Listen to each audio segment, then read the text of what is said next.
In this tutorial, I'll show you how to add an Instagram feed to a Weebly website. Open your browser and go to weebly.com, then log into your account.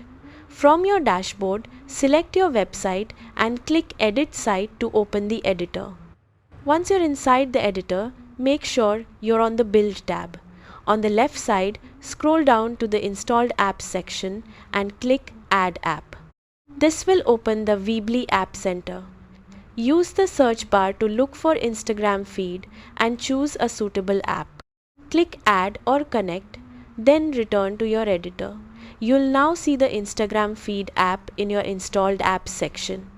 Drag the Instagram feed element onto your page where you want it to appear.